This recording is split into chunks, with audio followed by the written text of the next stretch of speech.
Oh, hi there. This is the only time you'd purposefully see the letter F followed by N. So, thanks Scott for making what was once impossible a reality. You're a god.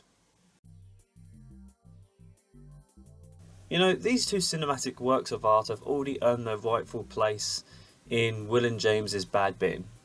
Both films are good friends, and the animatronic-fueled child-killing fun never ends. You know the games, I know the games. Thank you, Mark. You may know the lore. I know the lore. Thanks, Matt. We knew even all the way back in the golden era of FNaF that inevitably Hollywood wanted game.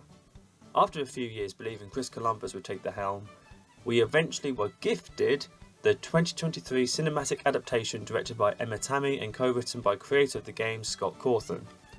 Critics loved it, while the fans engulfed it all. Unlike many live-action video game adaptations, the fans of the original source material seem to have enjoyed it. Despite its incredibly poor dialogue and incoherent narrative, the fans still had fun with it and appreciated its faithfulness to the nature of the games.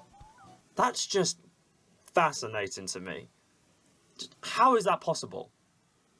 Well, honestly, the production design, including the look of the animatronics, top notch.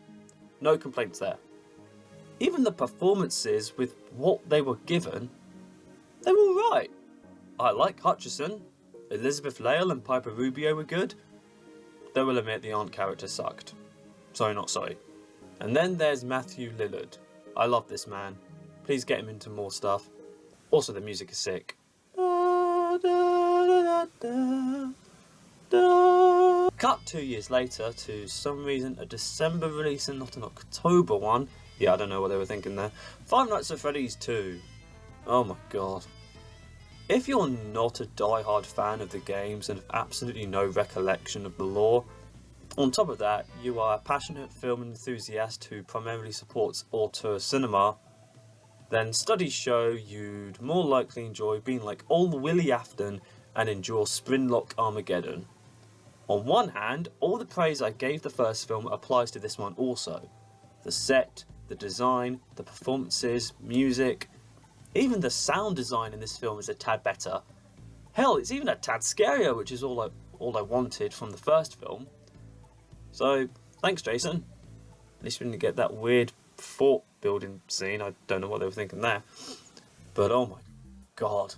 Scotty Cawthon's interpretation of real human dialogue is memorable, all for the wrong reasons.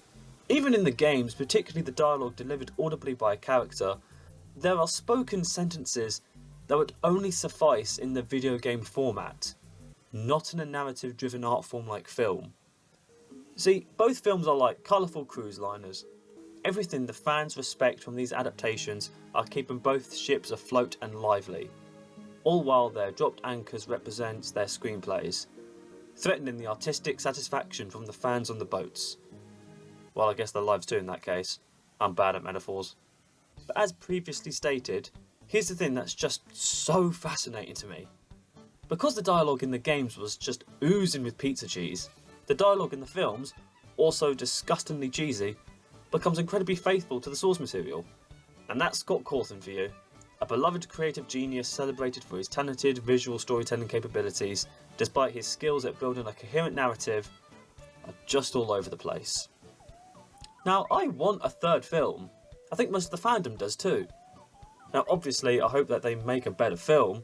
I'm not expecting something unexpectedly really good like Sonic the Hedgehog 3, but from how FNaF 2 ended, already having a pretty good idea on what's next, they could really have fun for this third film. We bow down to you, Scotty. Please feed us. We're going to let you cook, and my god, we're expecting a good meal.